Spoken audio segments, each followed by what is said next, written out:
Hola, desde el canal Afro, buenas noches para todos. Agradecerles su presencia allí en nuestras redes sociales. Esta noche vamos a hablar de un tema muy importante, la reforma tributaria.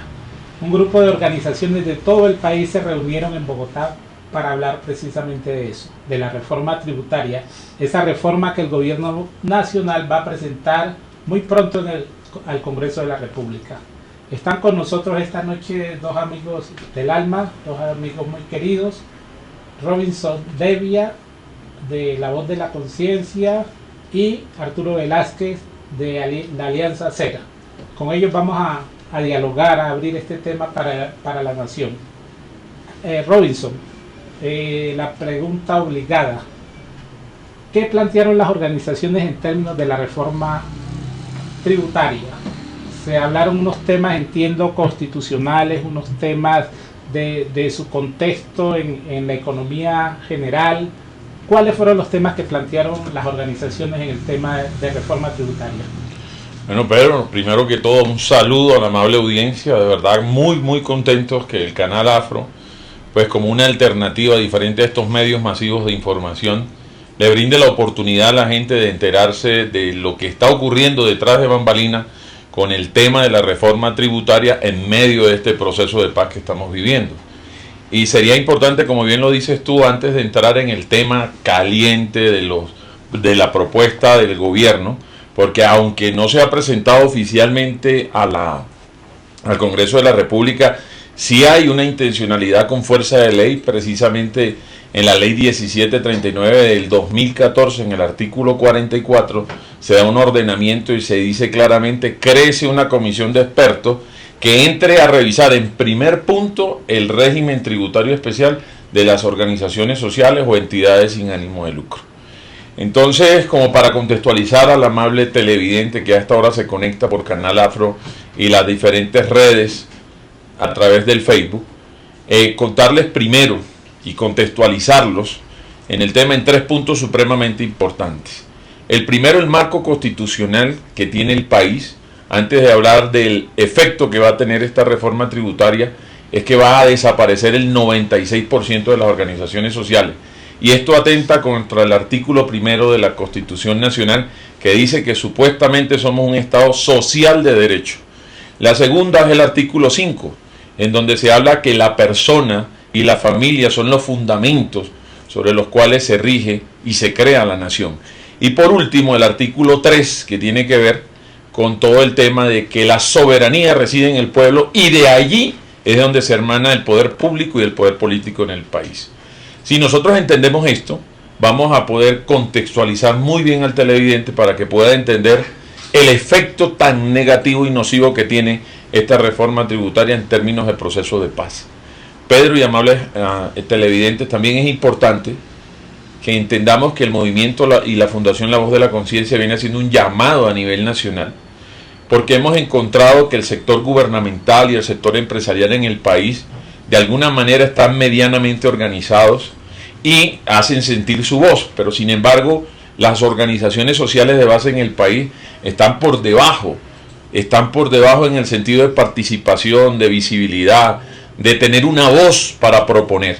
Y lo que estamos buscando nosotros precisamente, no solo con hablar de la reforma, sino cómo vamos a hacer para posicionar ese sector social y que sea un eje protagónico. Y el tercer punto, que es supremamente importante y en el cual hay una idea general sobre la cual se ronda, que las fundaciones, corporaciones y asociaciones son el mayor desangre tributario que tiene el país. Hemos descubierto a través de una investigación muy profunda en este tema que se ha creado una matriz de opinión, y quien no ha caminado el país, quien no ha recorrido, quien no ha ido a los barrios, quien no ha visitado estas organizaciones sociales que trabajan muchas veces con las uñas, con el corazón y sin recursos, pues sencillamente va a tomar esta matriz de opinión como una realidad o como una verdad. ¿Qué hemos encontrado en esta matriz de opinión? Por ejemplo, decir al ministro que el mayor desangre que tiene el país a nivel tributario son las organizaciones sociales, pero a la vez encontramos multinacionales como el Cerrejón que pagan cero impuesto de renta en el año 2013 y 2014, con más de 1 billón de ganancia, y pagan cero. Entonces, amable televidente, usted que nos está viendo a esta hora, quiero que investigue, que no nos crea a nosotros, y que si están lanzando esta matriz de opinión hacia las organizaciones sociales, eso tiene una segunda intención, que las grandes multinacionales realmente sigan pagando cero y la atención de nosotros se centre precisamente en estas organizaciones sociales. Podemos ver entonces que periódicos, prensa, el propio senador Ángel Custodio Cabrera, que es el encargado por parte del gobierno de presentar al Congreso esta reforma, está diciendo que el mayor de sangre está allí, que evadimos más de 2 o 3 billones de pesos, pero hay unas fallas estructurales en ese sentido y de eso hablaremos más adelante. Entonces tenemos 3 puntos importantes que para discutir el tema, Pedro, es fundamental que los tengamos en cuenta. El marco constitucional del que estamos hablando, el papel del sector social, gubernamental y empresarial y por supuesto la matriz de opinión que se está creando alrededor de este tema. Si entendemos esos 3 paquetes, ahí sí podíamos entrar a discutir, a mirar qué es lo que propone el gobierno a través de la comisión de expertos y cuáles van a ser las consecuencias en medio de este proceso de paz que se está dando en el país. Perfecto. Bueno, indudablemente que construir un contexto para que podamos hablar más horizontalmente con nuestros escuchas allá en las redes y por nuestro canal. Entonces la pregunta obligada pues sería en el tema constitucional, ¿cómo se expresa esa violación de derechos, si se quiere, de los sectores sociales a partir de esta propuesta de reforma tributaria? Bueno, yo querría que mi compañero Arturo hable un poco de precisamente esa propuesta que hace la comisión de expertos, cuáles son los elementos claves y cuáles son las propuestas que ellos traen y lo lesivo que pueden ser para el sector social de todo el país. Bueno, Arturo, le tocó, hermano. La Alianza Cera, a ver qué dice un poco de qué manera afecta negativamente a las organizaciones sociales esas propuestas que dice el gobierno que va a presentar al Congreso. Claro que sí, Pedro. Ahorita en la pregunta que planteabas del tema constitucional, pues como lo decía Robinson, al desaparecer el 96% de las organizaciones sociales de base del país, ¿qué es lo que pasaría si esta reforma tributaria el 1 de enero entra en vigencia como está planteada? Es que obviamente se violentarían los derechos fundamentales y los derechos de primera, segunda y tercera generación, sobre los cuales en este momento están disfrutando la población objetivo que esas organizaciones que desaparecerían están atendiendo. Entonces ahí habría una flagrante violación de los derechos hacia esa población objetivo. Eso como en primera instancia. En segunda instancia, en cuanto al tema de la matriz de opinión, hay muchas personas que nos preguntan lo siguiente: ¿Colombia necesita reforma tributaria? La respuesta clara es sí la necesita, pero no como la está planteando el gobierno, tomando como referencia el informe de la comisión de expertos. Y la necesita no porque el ciudadano de a pie o el microempresario o el pequeño empresario o las entidades sin ánimo de lucro estén evadiendo impuestos, sino porque Colombia tiene un hueco fiscal que ha sido la resultante de la corrupción administrativa a gran escala, de la negligencia administrativa y de la exoneración de impuestos a las grandes transnacionales que están asentadas en el país. Entonces, por ese motivo, Colombia sí necesita una reforma tributaria por el tema de este hueco fiscal que ha sido producido por lo que acabo de explicar, y la reforma se tiene que plantear de una manera distinta a como se está planteando. ¿Qué está proponiendo la comisión de expertos? La comisión de expertos, que el gobierno entre otras cosas ha dicho que no se puede pronunciar de manera oficial porque todavía no es un proyecto de ley radicado en el Congreso. Sin embargo, Robinson lo acaba de explicar, la comisión de expertos emitió un informe con fuerza de ley que está tipificado en el artículo 44 de la ley 1739 de 2014, que fue la última reforma tributaria de este país, de este gobierno, perdón. Es decir, que la que viene en tránsito sería la tercera reforma tributaria en este gobierno, en este cuatrienio que no se ha terminado todavía. ¿Qué propone? Lo primero que hace la comisión de expertos es plantear, en cuanto al estudio del régimen tributario especial, que es al que pertenece tributariamente todo el universo de las entidades sin ánimo de lucro en el país, que son fundaciones, corporaciones, asociaciones, cajas de compensación familiar, las mutuales, las mismas juntas de acción comunal, las cooperativas, las precooperativas, etcétera.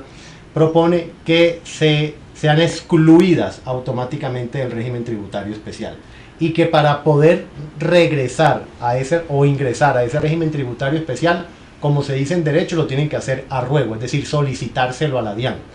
La DIAN, la Dirección de Impuestos y Aduanas Nacionales es la única entidad del Estado que se abroga el derecho de tipificar unos requisitos y le impone esos requisitos a las entidades sin ánimo de lucro que quieran solicitar su ingreso al régimen tributario especial, y la DIAN decide si ingresan o no ingresan. Eso queda a criterio de la DIAN con unos requisitos que la comisión de expertos dice que la DIAN debe colocar.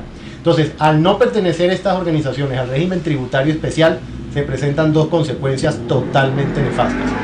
La primera es que si su organización, su junta de acción comunal, su cooperativa, su fundación, su asociación, su canal comunitario, la DIAN le dice que usted no puede pertenecer al régimen tributario especial, lo asume como si fuera una sociedad comercial. Esto va a crear un caos jurídico, va a crear lo que técnicamente en derecho se llama una antinomia. ¿Por qué? Porque estas son organizaciones cuya naturaleza es sin ánimo de lucro, y al la DIAN decirle que no va a entrar al régimen tributario especial, todo su régimen administrativo, su régimen financiero, su régimen contable, tiene que asimilarlo como si fuera una sociedad comercial, ¿cierto? Entonces ahí va a haber un caos jurídico, un caos interno en estas organizaciones tremendo. Y lo segundo es que tendrán que pagar un 20% de lo que sería el nuevo impuesto de renta, que se llama impuesto, o se llamará impuesto de utilidad empresarial. Esa es como la primera consecuencia grave. Lo otro, invaden la autonomía del derecho privado que le asisten a estas organizaciones, porque son organizaciones de la sociedad civil sin fines de lucro que están en el ámbito del derecho privado, no del derecho público, y les imponen una serie de inhabilidades e incompatibilidades como si fueran una entidad pública. Por ejemplo, la primera limitante que les colocan es que una organización no puede gastarse más del 20% de lo que le ingresa en el año en gastos, vale la redundancia, administrativos. Entonces nosotros hemos hecho un estudio profundo, ahorita lo decía Robinson, porque nosotros lo que hicimos al estudiar el informe de la comisión de expertos fue hacer una propuesta complementaria aterrizada a la naturaleza del sector social colombiano. Y en el estudio, ¿qué encontramos? De hecho, que son algunas estadísticas que la misma comisión de expertos emite. En promedio, una organización social de base en el país, que es el 95% de ellas, tiene un ingreso, redondeándolo, de 5 millones de pesos al año. Significa que de esos 5 millones de pesos que le ingresan al año, subsisten, hacen magia, subsisten con 5 millones de pesos al año, solo pueden gastarse hasta el 20% en temas administrativos. O sea, el equivalente a ¿qué? A 1 millón de pesos en pagos de servicios, en pagos de pronto si tienen un arriendo, en pago de materiales de aseo para la oficina, papelería, fotocopias, etc. Desde ese punto de vista, pues, es una propuesta totalmente absurda. Y aprovecho este punto del 20% en temas administrativos porque dentro de esa matriz de opinión, que ahorita pues nos comentaba Robinson, se dice que son las mayores evasoras, pero la resultante es que esta propuesta de reforma tributaria apunta a desaparecer ese 96% de organizaciones sociales de base que no tienen recursos, que se mantienen y subsisten gracias a la gestión de la acción voluntaria, gracias a la gestión de las donaciones, que trabajan con las uñas, con las falanges y de todo corazón. Por lo tanto, la evasión no está, sería inaudito pensar que la evasión está en las organizaciones que precisamente no tienen dinero. O sea, es inaudito pensar que la evasión la hacen aquellas organizaciones que no tienen flujo de caja y que no tienen unos ingresos garantizados mes a mes, ¿no es cierto? Lo otro es que si reciben una donación, ¿no es cierto?, ninguno de los activos que reciban por concepto de donación podrán ser enajenados, vendidos o negociados, sino hasta dentro de 5 años. Entonces, como lo decimos en el video de la Comisión Voluntaria de Ignotos, en el video pedagógico que ustedes acaban de ver en el antecedente de este programa, si alguna organización recibe una gran cantidad de alimentos perecederos, por ejemplo, el ejemplo del pollo, no los podrá, y solamente consume estrictamente lo que su población objetivo, por ejemplo, si atiende niños, necesita, el restante del pollo tiene que congelarlos o embodegarlos hasta dentro de 5 años, porque si de pronto lo vende para comprar el arroz y completarle la cena o la comida de esos niños, la DIAN asume que está cayendo en una práctica elusiva, que está cayendo en una práctica evasiva, y automáticamente le impone la obligatoriedad de pagar ese impuesto de utilidad empresarial, que sería el 20%, y lo excluiría del régimen tributario especial. La otra restricción que le coloca es que una organización social no puede contratar ni hacer ningún tipo de transacción con los miembros de su junta directiva, ni con los familiares de esto hasta su cuarto grado de consanguinidad, ni de la junta directiva ni de la asamblea general. Entonces es absurdo pensar, por ejemplo, en el caso de organizaciones sociales. Existen muchas fundaciones que en la familia, por ejemplo, ha habido un caso de un niño con una enfermedad especial. Entonces, por lo que eso sensibiliza a la familia organiza una fundación cuyo objeto social sea atender a aquellos niños que no atiende el Estado en cuanto a esa enfermedad especial. Por ejemplo, en el caso de los niños de huesos de cristal, que son las llamadas enfermedades huérfanas, que son niños que si usted lo aprieta mucho, inmediatamente se les quiebra el hueso. Entonces resulta que si esa fundación de esa familia que tiene ese paciente con huesos, el llamado huesos de cristal, hay una tía dentro de ese núcleo familiar y la tía dice, hombre, yo tengo un local que yo comercialmente lo arriendo, un ejemplo, en 100.000 pesos, pero dada el objeto y el ánimo de la fundación, a la fundación se lo voy a dejar en 50.000 pesos. No lo puede hacer. No lo puede hacer porque la comisión de expertos dice que eso es una práctica elusiva, que se está prestando para hacer negocios y que se está prestando para enriquecerse. Entre otras propuestas totalmente nefastas para estas organizaciones, pero las centralizamos en resumen, principalmente en estas que son las que nos parecen más complejas. La última, si una organización social no es viable financieramente hablando, tiene que liquidarse. Si no es viable financieramente hablando, en 3 años consecutivos tendrá que ser automáticamente liquidada. Entonces estamos hablando ahorita en el contexto de cuál es el modelo de Estado que nosotros tenemos. Somos un Estado social de derecho. Y precisamente si uno analiza los sectores del país, el sector social, el sector gubernamental y el sector empresarial, precisamente el sector social es el que menos atención ha tenido del Estado, es el que menos apoyo ha tenido incluso del sector empresarial. Entonces, si en un Estado social de derecho, el derrotero 1A de la gestión de ese Estado o de sus gobiernos debe ser el fortalecimiento de lo social y del tejido social. Por lo tanto, no podemos seguir nosotros mirando en Colombia, en un modelo de Estado social de derecho, solamente en términos economicistas, el éxito de una organización comunitaria o de una organización social.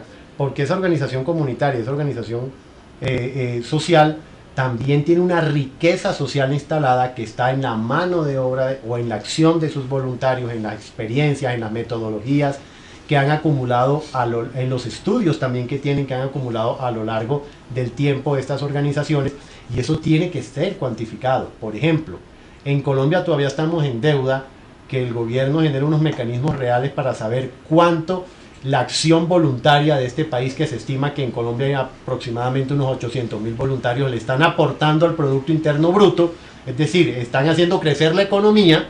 Eso no se está cuantificando, y a pesar de que estos voluntarios están generando acciones donde el gobierno por negligencia o incapacidad o cualquier motivo no alcanza a llegar, aparte de que hace acción voluntaria, el gobierno ahora dice que lo va a gravar con impuestos. Y no solamente lo va a gravar con impuestos, sino que va a tender a desaparecer la plataforma social donde ese voluntario le está sirviendo a su país. Y termino diciendo con este ejemplo, este punto, de que si no son financieramente viables en los 3 años consecutivos, es inaudito asumir que en este momento, por la tendencia a la responsabilidad social empresarial que vive el país, que todavía no tenemos una responsabilidad social empresarial propiamente dicha, se le acepte a las empresas presentar un balance social al final del año, aparte de su balance financiero. Entonces, ¿por qué la comisión de expertos le prohíbe la posibilidad a las organizaciones sociales de demostrar que son socialmente rentables con un balance social? Eso es una cosa que tampoco entendemos y que nos parece inaudito. Muy bien. Otra pregunta obligada necesariamente es hablar un poco del significado del trabajo social en un escenario de posconflicto, del posacuerdo. Digamos, hay una agenda que ha acordado el gobierno con la FARC en el sentido de atender un poco temas de desigualdad muy profundos, como el tema agrario, el tema del campo, una población supremamente desatendida. Está el tema de las ciudades, en el caso nuestro que estamos muy cerca del tema de vendedores informales. El otro tema obligado es, digamos, todo lo que tiene que ver con los habitantes de calle. Digamos, uno ve que esa agenda social es atendido principalmente por las organizaciones sociales. ¿Qué implicaría esto que nos está planteando el gobierno en relación con la reforma tributaria? Pedro, la pregunta es tan importante que para poder responderla hay que contextualizarnos con las fallas estructurales de una reforma estructural. Y estas fallas estructurales es muy importante que el televidente las conozca, porque se nos vende la idea de una reforma estructural. Y la primera situación que vemos nosotros, que es muy delicada, es que cuando tú hablas de hacer una reforma estructural, y voy a ser muy coloquial, tú vives en una casa de un primer piso y dices que vas a hacer una reforma estructural para poder ponerle un segundo piso. Estamos hablando entonces que tienes que traer un ingeniero que haga un diagnóstico, que mire la capacidad, la resistencia que tiene tu casa, qué tipo de columnas va a necesitar para que pueda soportar un segundo piso.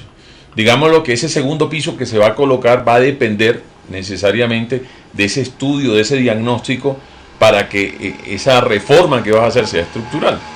Entonces, lo primero que yo le pido al gobierno nacional, le pedimos la Comisión de Ignotos a los expertos, le decimos al Congreso, pero nosotros como ciudadanos tenemos también que empaparnos.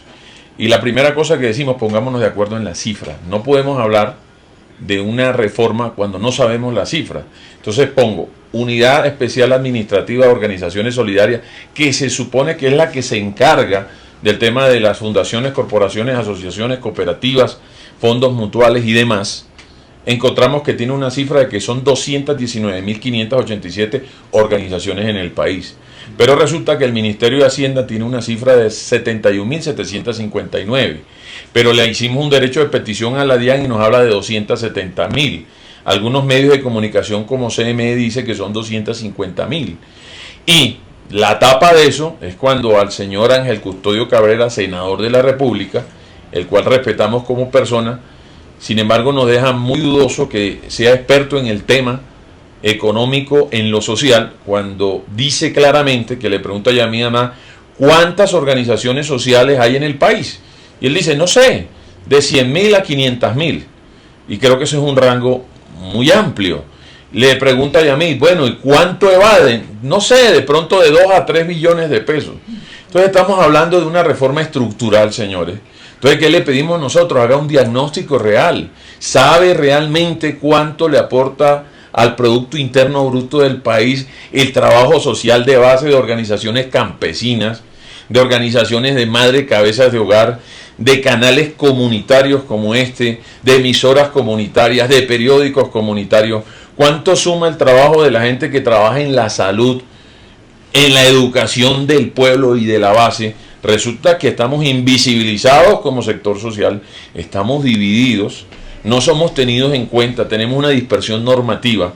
Y una de las fallas estructurales de esta propuesta, y que es muy importante que ustedes lo sepan, es que cuando usted va a hacer una reforma tributaria del sector, por ejemplo, cooperativo, usted tiene que basarse en la ley en la cual se fundamenta el sector cooperativo, la ley 79, la ley 454, y con base en eso usted crea una plataforma jurídica tributaria. Pero si lo va a hacer en la empresa, usted va a la ley 222, por ejemplo, se va al Código de Comercio.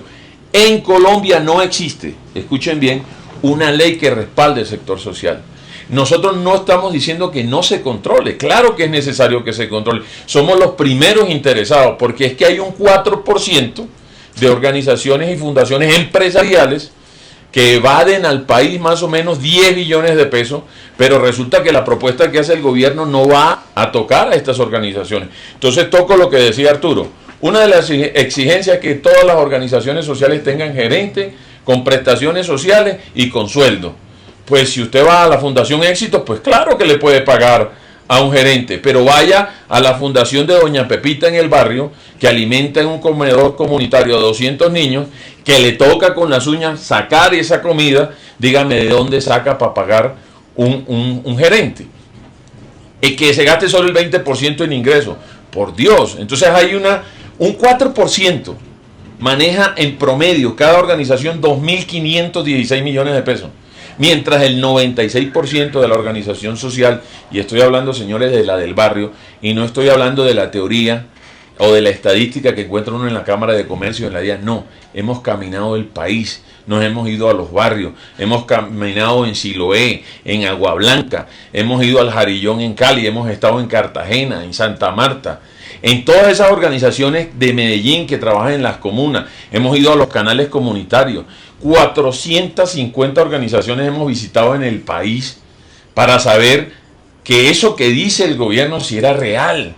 Y hay que ir allá porque se tiene que legislar es conociendo la realidad del país, conociendo realmente cuánto es que aportan. Entonces, cuando nosotros vemos que las cifras no coinciden en los estamentos del Estado, no coinciden en las instituciones, yo pregunto, ¿dónde está el diagnóstico? Solicitamos a través de un derecho de petición, le dijimos, señor gobierno, entréguenos por favor el diagnóstico profundo que hizo la comisión de expertos para saber cuál era la realidad del sector social en el país. Entonces, como decimos nosotros, Tongo le dio a Borondongo y Borondongo le dio a Bernabé.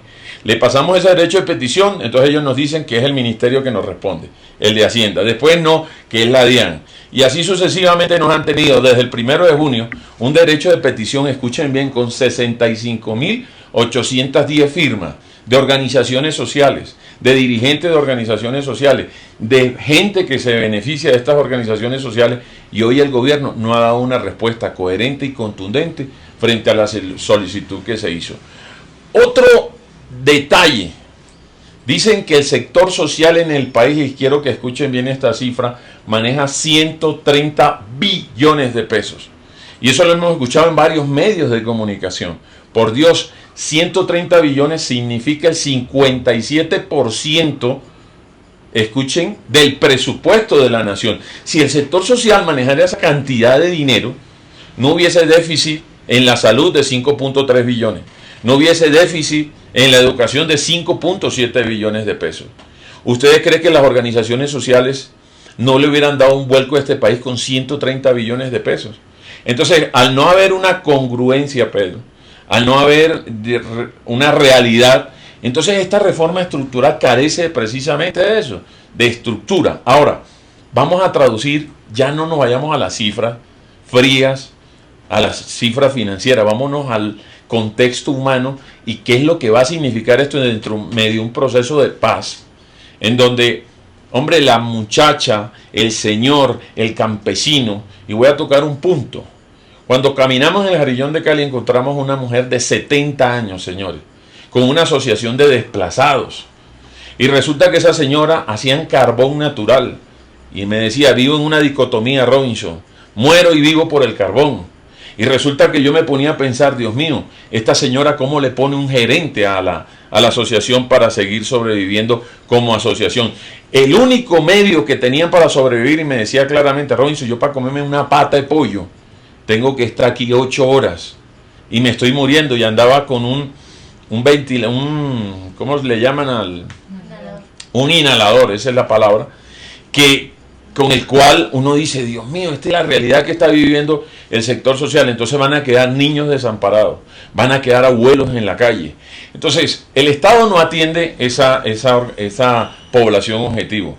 Aparece la sociedad civil organizada, ejerciendo el artículo 95, cumpliendo su deber de corresponsabilidad ciudadana, poniéndole el corazón, el alma, el espíritu a lo que hace. No le importa trabajar con las uñas y con los pocos pesos que le llegan, pero le ponen el alma a eso. Y yo pregunto, ahora resulta que cubrimos un hueco del Estado y ahora hay que pagarle al Estado por esto. Entonces, lo que está haciendo el Estado, firmando la paz con los que han hecho la guerra, termina haciéndole la guerra a quienes hemos construido la paz. Y desde esa perspectiva hoy llamamos una reflexión. Hemos hecho una campaña a nivel nacional para que la gente se entere. Hay un hashtag que hemos venido impulsando, numeral SOS Sector Social. Hay otro que se llama Comisión Voluntaria de Ignotos, lavozDeLaConciencia.org, donde hemos colgado todos los documentos, donde hemos puesto los derechos de petición, donde hemos colocado la propuesta que ha hecho el gobierno, pero nosotros nos tomamos más de 36 personas de diferentes regiones del país de hacer un documento, porque no estamos haciendo una protesta, estamos haciendo una propuesta. Sí queremos que haya control en el sector social, pero también queremos que haya fortalecimiento, queremos que haya promoción y queremos que haya una reforma tributaria realmente justa y equitativa y congruente con el tema del proceso de paz que está viviendo el país. Bueno, escuchándolos a ustedes detenidamente, uno mira que cuando se asume el tema de las organizaciones sociales, se enfatiza más en las organizaciones sociales de base. Digamos que la propuesta que sale de las organizaciones es fortalecer las organizaciones sociales de base y no las grandes empresas que están utilizando, instrumentalizando la matriz ONG para no tributar, para hacerle el gol al Estado un poco, ¿no? Está bien clara la diferencia en ese sentido, ¿no? Así es, Pedro.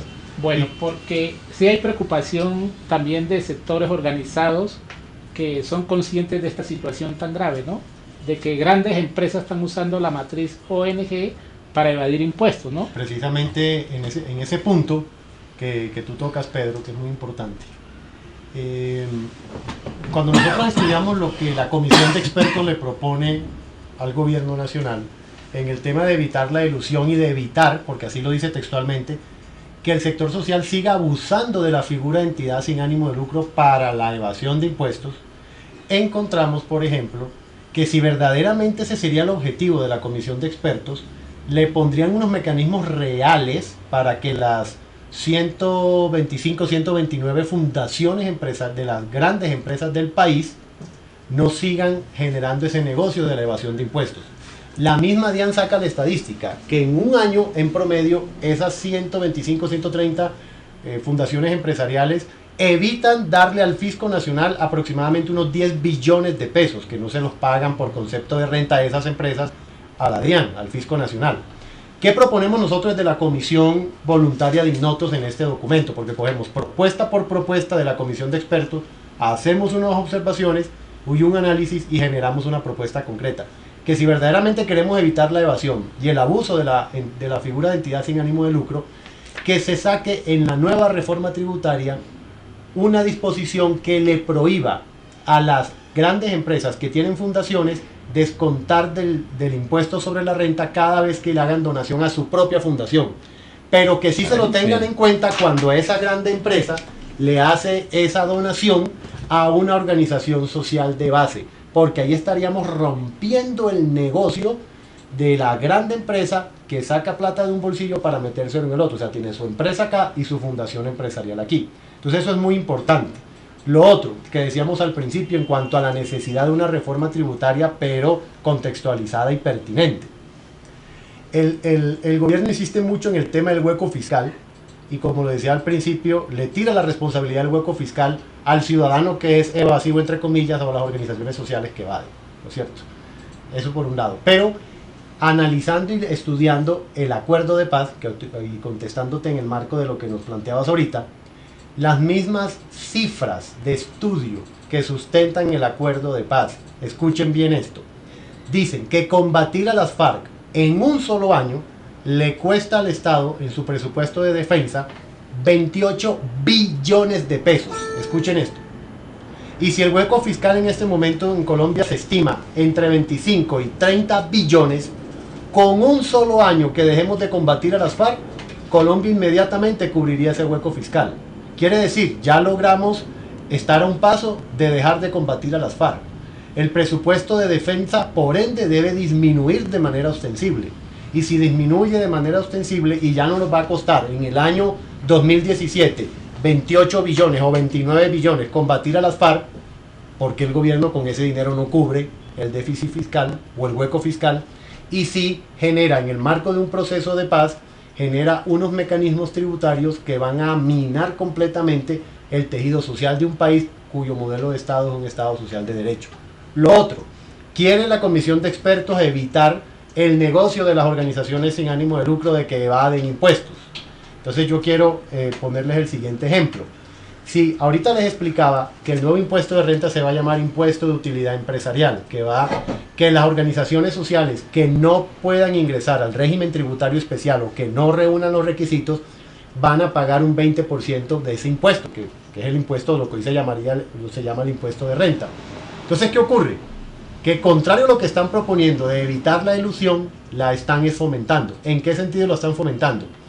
Si yo no pertenecería al sector social ni absolutamente nada, no tengo ningún vínculo ni relación con ninguna fundación, no es mi sentir, no es mi parecer, y yo tengo con unos socios un capital. Al yo ver la nueva reforma tributaria, en que entraría en vigencia en el año 2017, mis socios y yo sacaríamos cuentas fáciles. Si montamos una SAS o una sociedad limitada, pagaríamos el 35% de impuesto de utilidad empresarial.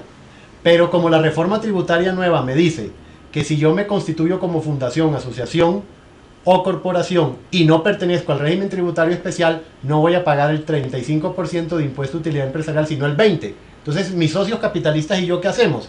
Optamos por constituir una fundación, una corporación y una asociación, y nos evitamos un 15% en el tema del impuesto de utilidad empresarial. O sea que la comisión de expertos le está recomendando al gobierno nacional que genere mecanismos para fomentar la elusión y para fomentar lo que dicen evitar, el abuso de la utilización de las entidades sin ánimo de lucro para exonerarse de impuestos. Termino con esto, perdón, Robinson. Ajá. Dentro de esta matriz de opinión también se ha hecho creer al ciudadano de a pie o al ciudadano desprevenido que las entidades sin ánimo de lucro en Colombia estamos exentas de impuestos. Solamente estamos exentos del impuesto de renta, ¿cierto? Que es un solo impuesto. Que aquellas organizaciones que estamos exentos de eso tenemos la obligatoriedad de presentar el formulario en cero del impuesto de renta. Pero no estamos exentos de una gran cascada de impuestos que tenemos encima, porque el ciudadano desprevenido cree que estamos totalmente exentos. Pagamos IVA del 16%. Pagamos anticipo del IVA en promedio a un cálculo del IVA que pagamos en el año inmediatamente anterior. Pagamos el industria y comercio de la jurisdicción del distrito o municipio donde nos constituimos.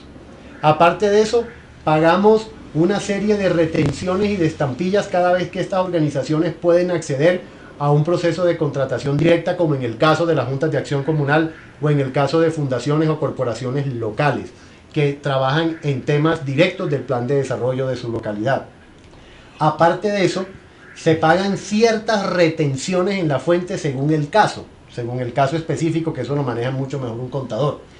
Y aparte de eso, quiero informarles que a partir de enero del año 2012, con el decreto ley 019, un decreto con fuerza de ley expedido por el señor presidente de la República, Juan Manuel Santos, en el artículo 166 de ese decreto 019, nos imponen el pago del famoso RUES, es decir, el Registro Único Empresarial y Social. ¿Qué quiere decir eso?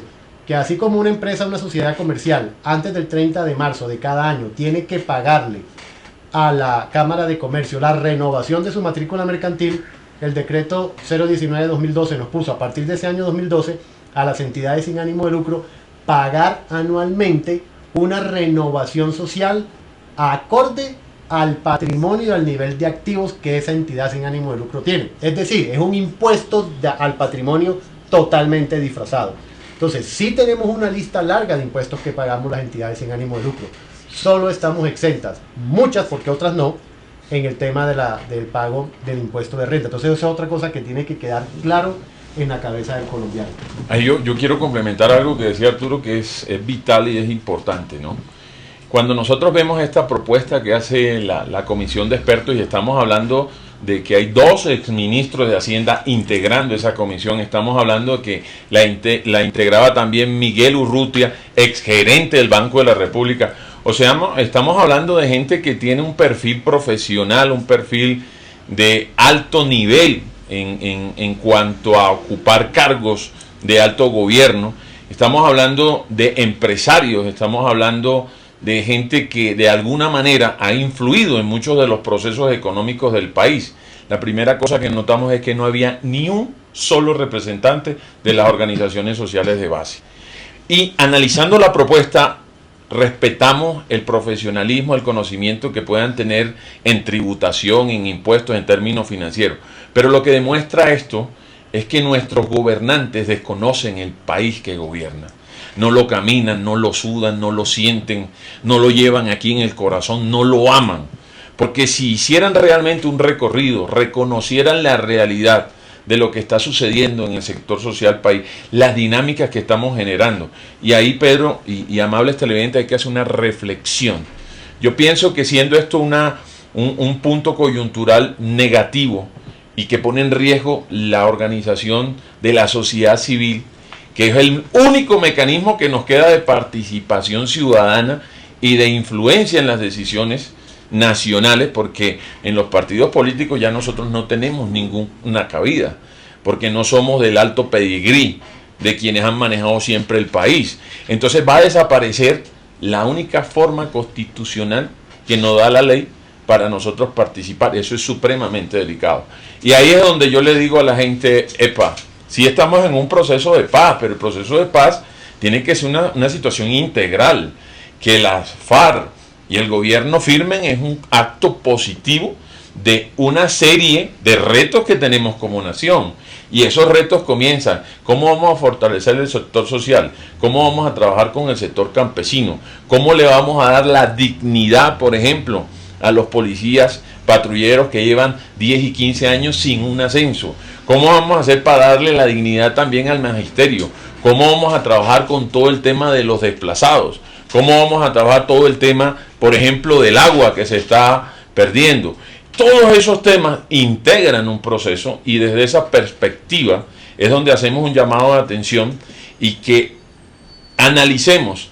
Sí es interesante que ocurra lo que está ocurriendo con la FARC, pero que el día 2 de octubre asumamos la responsabilidad posterior a ese voto, sea sí o sea no. Pero ese voto va a traer unas consecuencias. Y si nosotros como sociedad civil no nos organizamos, y si nosotros como sociedad civil no proponemos, y si nosotros como sociedad civil no damos una voz de alerta con lo que está pasando, sencillamente el 2 de octubre será como un 31 de diciembre. Creeremos que el otro año será mejor. Pero en la realidad estamos viendo aquí una propuesta que ponemos a consideración de ustedes y a consideración del gobierno, Pedro. Muy bien, muy bien. Vamos bien. A ver, las organizaciones de todo el país estuvieron reunidas acá.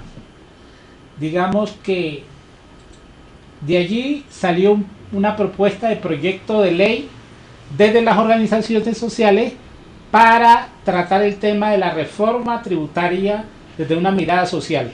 Esa es la gran apuesta que salió de ese encuentro de organizaciones sociales. ¿Qué elementos recoge esa propuesta? Bueno, a mí me gustaría que lo hiciéramos conversadamente con Arturo. Perfecto. Lo primero que hay que entender es que en el país nosotros tenemos una especie de franquistay jurídico, ¿verdad? Y hay 5 elementos claves sobre los cuales el sector social en el país está frente a un reto. Y cuando hablo de esto, estoy hablando de organizaciones campesinas, estoy hablando de organizaciones afro, estoy hablando de organizaciones indígenas, estoy hablando de organizaciones de madres cabezas de hogar, de organizaciones que trabajan con la población infantil, con la juventud, con los drogadictos, con las personas con discapacidad. Estamos hablando de enfermedades huérfanas, o sea, estamos hablando de un grueso gigantesco en el país. Si vemos eso, este sector tiene un reto muy grande en 5 puntos básicamente. El primero es que estamos invisibilizados. Es más noticia una canción de Shakira que una fundación, corporación o asociación salve a un niño de las drogas, por ejemplo. No tenemos cifras claras y concretas en términos de aporte social, ambiental, cultural al Producto Interno Bruto del país. Tenemos una falta de financiación gigantesca. Y hay un dato sencillo: cree una fundación y vaya a un banco a que le abran una cuenta. Y resulta que ni siquiera eso. Muchos bancos le cierran la puerta a las organizaciones sociales de base para que abran una cuenta bancaria.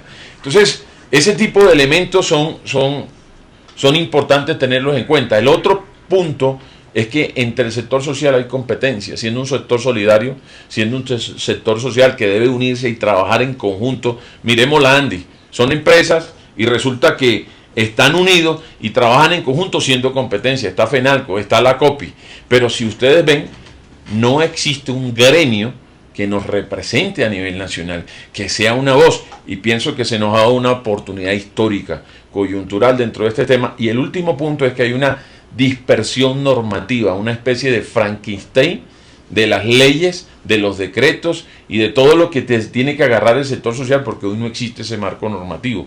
Entonces, dentro de eso, ahí donde hablábamos con Arturo, el tema de crear este proyecto de ley, que en primera instancia es el primer paso que estamos dando de propuesta, entender que hay que crear ese marco jurídico, y Arturo allí nos puede contar cómo hemos esbozado, cómo lo hemos construido entre varias organizaciones sociales y que no es todavía producto final y que estamos abiertos a escuchar propuestas también.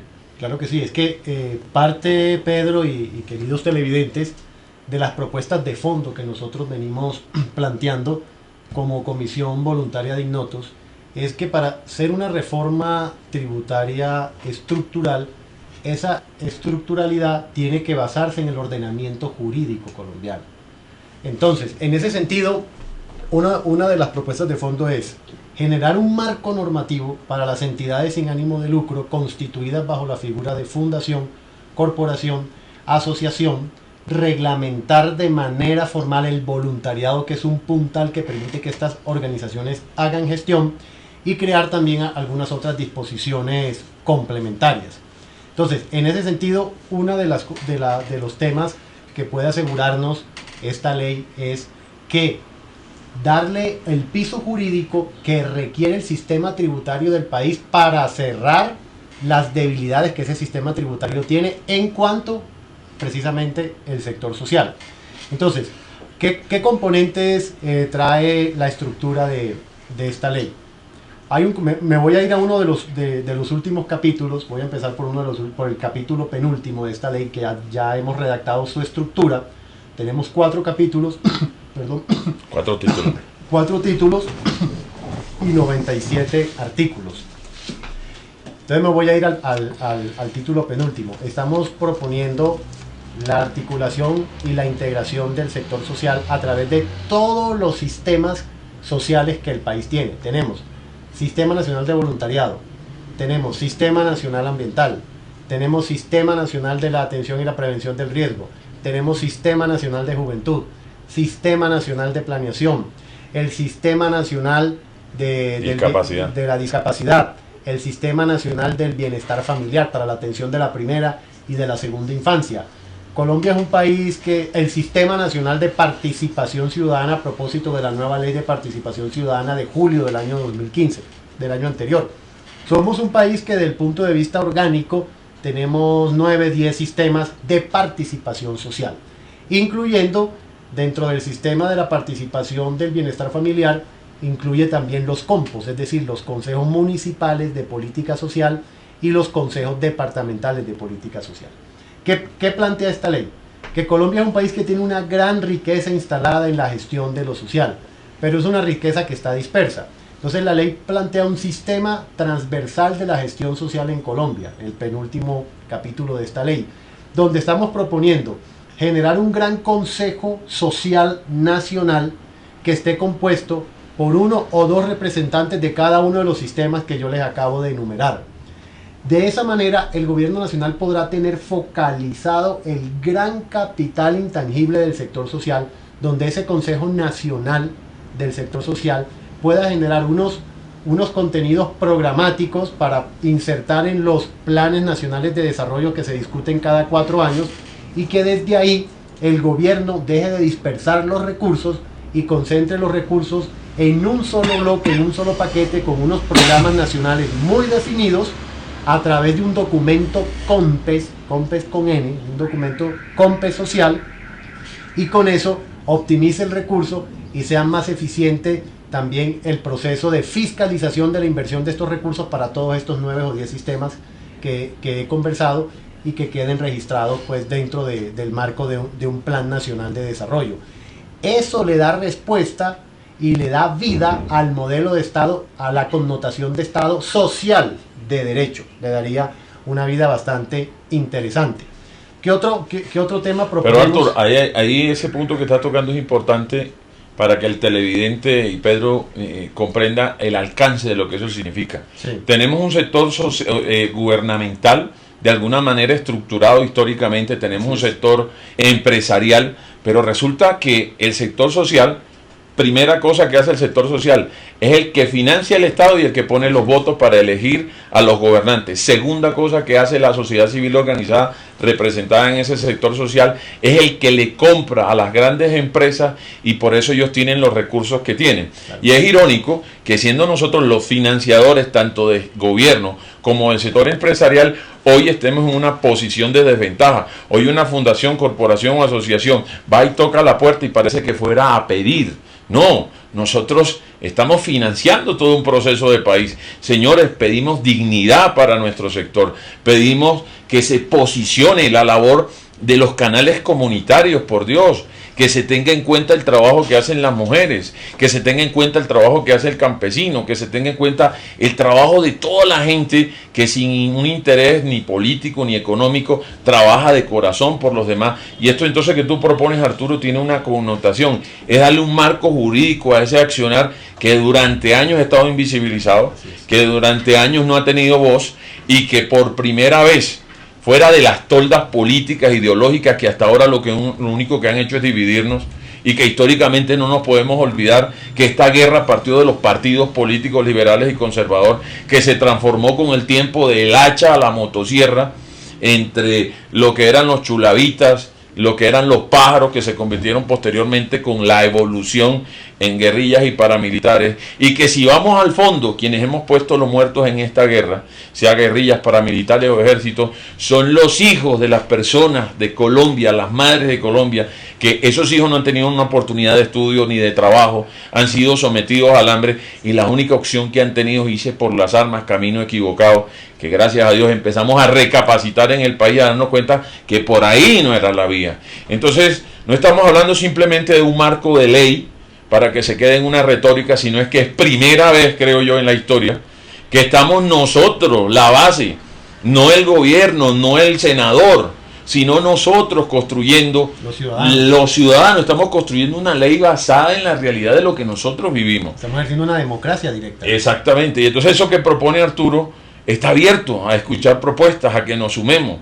Entonces, la propuesta, digamos, esqueleto que se construyó con estas 450 organizaciones está basada en 4 títulos, 19 capítulos y 96 artículos que están dispuestas para que las nutramos. Y dentro de esas propuestas, ¿cómo podemos controlar este tema de que las organizaciones sociales sean mal utilizadas por ciertas personas? Un punto sencillo: usted va a crear una fundación, usted queda prescrito durante un año. En ese año usted tiene que demostrar que usted trabaja por una población objetivo. Fundación, corporación y asociación que no beneficia el interés general, en ese año debe haber un proceso de comprobación. La otra propuesta que tenemos es que si no hay una población objetivo, señor, hasta ahí llegó usted. La otra es... Y así evitamos las que se constituyen en el papel. Exacto, para que los políticos de turno, que a veces llegan con sus malas intenciones, cogen una fundación para desfacar el erario público. Pero yo quiero que a los televidentes les quede claro que eso solo representa el 4% de las organizaciones sociales. Y que ese 4% no puede dibujar el trabajo del 96% de la sociedad civil organizada en el país. Ahora, si en un año, como decíamos, no cumple con los requisitos, sencillamente esta organización va a desaparecer. Vamos a evitar entonces esas fundaciones de papel que están allí apareciendo y haciendo los estragos que ya conocemos para lavar activos, para narcotráfico, para tráfico de armas, tráfico de drogas y demás. Los primeros interesados en que eso desaparezca somos nosotros, los del sector social, y por eso estamos de acuerdo que esta ley ejerza unos controles claros. La otra, resulta que todas las organizaciones sociales, y lo hablábamos con Arturo, están inscritas en Cámara de Comercio. Nosotros no generamos comercio, nosotros generamos capital social. Y les voy a dar un dato y una cifra. Del año 2002 al año 2010, escuchen bien, Colombia perdió el 70% del capital social del país. Y quiero que escuchen muy bien el periodo 2002-2010. Perdió el 70% de capital social. ¿Qué quiere decir? Se perdió el 70% de organizaciones que trabajan por el deporte, por la cultura, por la salud, por los niños, por los ancianos, por el medio ambiente. Y resulta que nos queda un 30%. Y con esta reforma tributaria vamos a quedar con 0 capital social en el país. Usted sabe cuánto, por ejemplo, le aporta Y si estamos hablando de proceso de paz, ¿sabe cómo se recuperó Japón? ¿Sabe cómo se recuperó Alemania después de la Segunda Guerra Mundial? No fue por la estrategia política, no fue por la estrategia económica, fue por el tejido social que hizo la sociedad civil organizada. Y resulta que Colombia es contradictorio. En un proceso de paz, resulta que no fortalece el tejido, ni el capital social, ni las organizaciones sociales, sino que propone una reforma tributaria que es lesiva contra la nación. Y en ese mismo sentido, Robinson, explicarles a todos la audiencia que la base central de lo que proponemos como Comisión Voluntaria de Ignotos es la depuración hasta la médula del sector social. Eso sí es algo que quiero que quede muy claro, y este marco de ley apunta precisamente a eso, porque otra de las cosas que viene este marco de ley a subsanar, este proyecto de ley, Pedro y televidentes, es que hoy en día en Colombia, si usted quiere organizar una entidad sin ánimo de lucro, usted le toca apelar a las leyes propias del sector comercial, propias del sector empresarial, como un código de comercio, a las leyes, a la ley 222, por ejemplo, que habla del tema de cómo se manejan las acciones y cómo se manejan los mecanismos de las juntas directivas, y lo que en derecho se llama hacer una analogía, es decir, una interpretación para ver cómo adaptar esas leyes que son propias de las entidades con ánimo de lucro, de las sociedades comerciales, cómo se adapta o cómo se colocan en interpretación para el funcionamiento de una entidad que no tiene ánimo de lucro. Entonces, ese vacío normativo se busca ser llenado con este proyecto de ley, y sobre todo también porque dentro de las poquísimas disposiciones legales que tienen las entidades sin ánimo de lucro en Colombia, están dados desde los artículos 655 y sus siguientes del Código Civil, pero son concepciones totalmente difusas que a su vez difuminan la naturaleza jurídica de lo que es una entidad sin ánimo de lucro en Colombia. Muy bien, como que vamos terminando, ¿ok? ¿Preguntas? Bueno, necesariamente hay que preguntar qué sigue, después de haber hecho esas reuniones en el Congreso con organizaciones de todo el país. Hay dos preguntas obligadas. La primera es: ¿cómo se vincula la gente que nos está escuchando, la ciudadanía, a este proceso? ¿A través de qué mecanismo? Uno, entiendo que va a haber unas reuniones regionales, creo que es lo que sigue. Unas audiencias públicas regionales, correcto. Unas audiencias públicas regionales, precisamente. Bueno, entonces tenemos esas dos preocupaciones. ¿Cómo se vincula la sociedad civil a este proceso? ¿A través de qué mecanismos? Y la segunda, las reuniones, las audiencias regionales que se vienen, en qué lugares van a ser, cómo participa la gente. Esas serían las preguntas también obligadas. Una primera cosa, Pedro, es que entendamos que es obligación de nosotros, los ciudadanos colombianos, de aumentar el capital social del país. Y la base estructural de ese capital social está dado en la participación ciudadana en todos sus niveles y en diversas índoles. Eso es lo único que legitima el hecho de ejercer la ciudadanía. Entonces, lo primero que estamos invitando es, vamos a hacer unas audiencias, aparte de la audiencia pública nacional que hicimos este jueves pasado, aquí Artur, en el Congreso de Bogotá. Hay un puntico así importante como para que ya la gente desde ya pueda participar. Sí. Hay un hashtag SOS Sector Social. Multiplique eso por Twitter, multiplique el video para sostenerse. Y para rematar, para que cualquier persona del común pueda entender qué es lo que está pasando con la reforma tributaria. Y supremamente importante ese punto que estás tocando. Recuerda el link también. Sí, el link, comisiondeiignotos.lavozdelaconsciencia.org. Ahí van a encontrar toda la documentación. Perfecto. Entonces, aparte de la obligación de informarse y de replicar el hashtag #SOS Sector Social, estar muy atento a las audiencias públicas regionales que vamos a hacer. ¿Qué ciudades vienen? Vamos a hacer en el eje cafetero, en la ciudad de Manizales, en el sur del país, en la ciudad de Cali, en la costa norte colombiana, en la ciudad de Barranquilla, y también en la ciudad de Medellín. Vamos a tratar estos son dos temas que son integrales, que están articulados. Este tema tan sensible y preocupante de la posible reforma tributaria que transitaría como proyecto de ley en el Congreso después del plebiscito, ahorita en el transcurrir del mes de octubre, y también otro tema que es sensible y nos toca a todos los colombianos, que es el tema del agua, de socializar y difundir el proyecto de acto legislativo, me explico, de la reforma constitucional para elevar el agua a derecho fundamental. La idea es introducir en la Constitución Política Nacional el artículo 11A, donde se le garantice al ciudadano colombiano el acceso al agua como un derecho fundamental y se priorice el uso de ese agua para consumo humano, sin decir que no se está contemplando también, obviamente, el uso racional del agua para temas de producción comercial y para temas de producción industrial. Eso también se ha tenido en cuenta. Entonces, estas audiencias públicas regionales, vamos a tocar estos dos temas de manera integrada, porque estamos haciendo pedagogía, estamos haciendo un proceso, lo que la misma Constitución dice, que es un deber del Estado, pero también de los ciudadanos, hacer pedagogía y difusión constitucional, difusión de nuestros derechos, para que entendamos nosotros que muchas de las decisiones del gobierno nacional son decisiones impuestas desde el extranjero. Hay otros temas conexos, por ejemplo, la ley CIDRES, que es también parte de nuestra responsabilidad difundir lo que está pasando en Colombia. Los acuerdos TISA, que son unos acuerdos comerciales que Colombia ya lleva más de 20 negociaciones en los grupos internacionales y en los grupos de países que están acordando la construcción de esos acuerdos TISA, que palabras castizas no es otra cosa distinta que entregarle a las transnacionales extranjeras la administración y operación de los servicios públicos del país. Y tiene una cláusula muy venenosa los acuerdos TISA, que una vez Colombia firme esos acuerdos o cualquier país los suscriba, no podrán, mínimo en 50 años, ninguno de los gobiernos sucesivos sustraer al país de esos acuerdos tan lesivos para los intereses de los colombianos. La ley CIDRES, que es una manera de legalizar la expropiación de la tierra del campesino.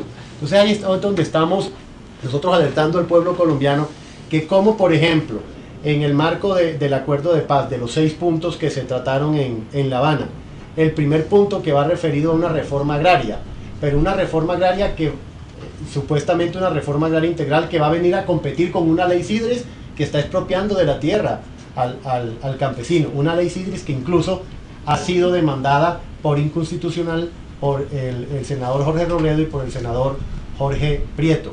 Lo otro, en el punto 2 de participación política en el acuerdo de paz, en el acápite 2.2 de este segundo punto, el gobierno nacional se está comprometiendo con un fortalecimiento profundo e integral de las organizaciones sociales del país, pero con una mano firma ese punto en el acuerdo de paz y con la otra mano pretende radicar en octubre un proyecto de ley de reforma tributaria con todas las implicaciones que ya les hemos expuesto en estos... Y ahí hay que sumar algo en esa pregunta que nos hacía Pedro de cómo se suma. Miren, nos ocupa algo, que estamos en el proceso de paz, sí, pero no perdamos la visión global de lo que está sucediendo. Perfecto. Puede sucedernos como sucedió por allá en 1913, el senador Alfred Aldrich en Estados Unidos pasó el proyecto de Reserva Federal, un banco privado que es el que imprime los dólares en el planeta y el cual montó el negocio y el fraude más grande, lo firmó entre el 24 y el 31 de diciembre.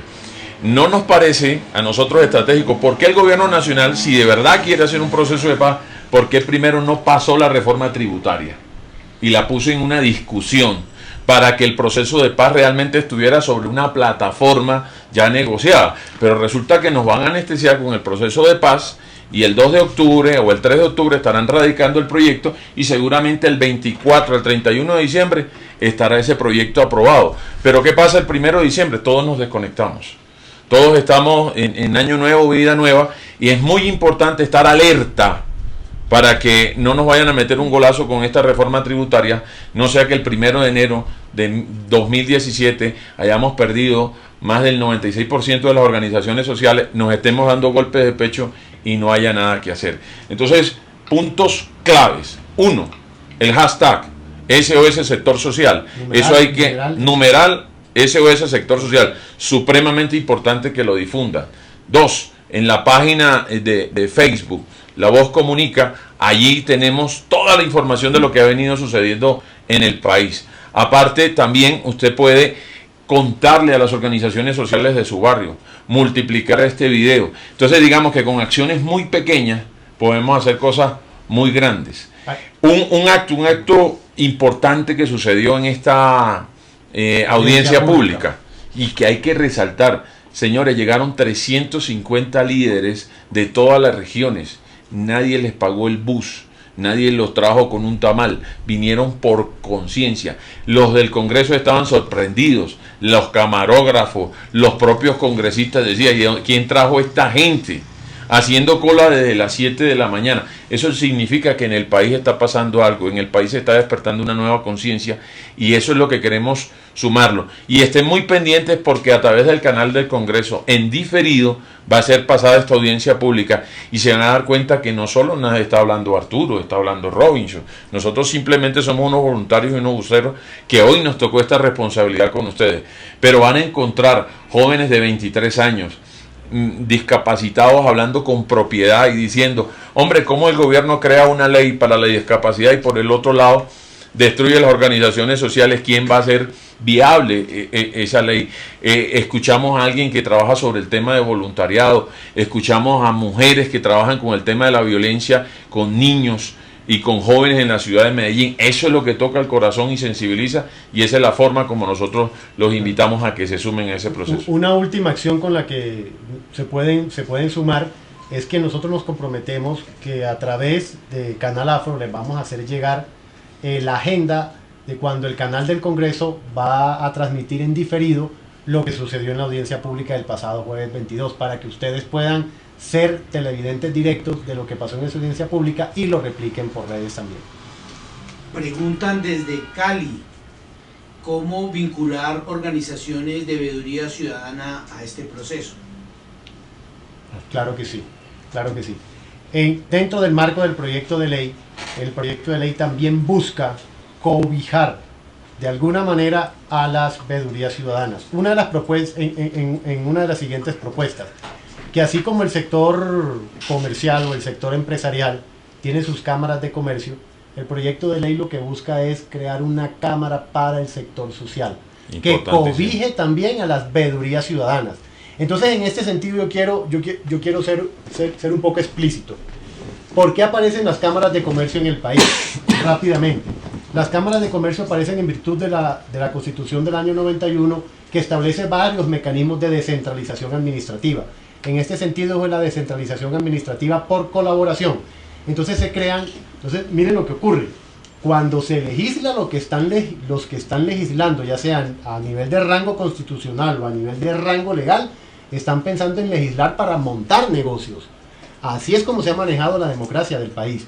Entonces crearon, con el tema de la descentralización administrativa por colaboración, las sociedades de economía mixta llamadas cámaras de comercio. Así también se montaron parecido en el mismo esquema las sociedades portuarias, que ahorita se las están regalando a Impala Terminals, entre otras cosas. Pero bueno, eso ya es tema de otro debate. Entonces, ¿nosotros qué proponemos? Que se pare la usura de las cámaras de comercio, que lo único que sirven, a excepción de muy pocas, incluyendo la de Bogotá, que la de Bogotá es una cámara de comercio que pensamos que está preocupada por fortalecer el sector social, pero a excepción de esa, las cámaras de comercio no se preocupan tanto en orientar la gestión de lo social, sino simplemente en vivir de los cobros de los registros de esas organizaciones sociales. Entonces el proyecto de ley propone una cámara social que también quiere cobijar a las veedurías ciudadanas, donde simplemente esa cámara social obtenga recursos para su actividad operativa, pero no para procesos lucrativos. Entonces ustedes dirán, pero ¿cómo vamos a financiar una estructura más? ¿Cómo el tema de burocracia? Eso está también bastante estudiado. Por ejemplo, estamos proponiendo coger y fusionar dos superintendencias, la Superintendencia de la Economía Solidaria o Super Solidaria y la Superintendencia de la Compensación Familiar en una sola superintendencia que siga cobijando al cooperativismo, pero que también cobija toda la universalidad del sector social y se llame la Super Social, y que sea también el ente que inspeccione, vigile, regule y controle al sector social, y que la Cámara Social sea el ente que lo fortalezca y que lo promocione. El tema de las veedurías ciudadanas hay que fortalecerlo muchísimo en articulación con la nueva ley de participación ciudadana que salió en julio de 2015. ¿Y cómo se va a articular y cómo se va a potenciar? A través de lo que les explicaba hace algunos minutos con el sistema transversal de la gestión social, que es el tercer capítulo que se está desarrollando en este proyecto de ley. Muy bien, buenas noches. Vamos a terminar por ahora solo se puede defender lo que conocemos. Desde el canal Afro, un saludo fraterno.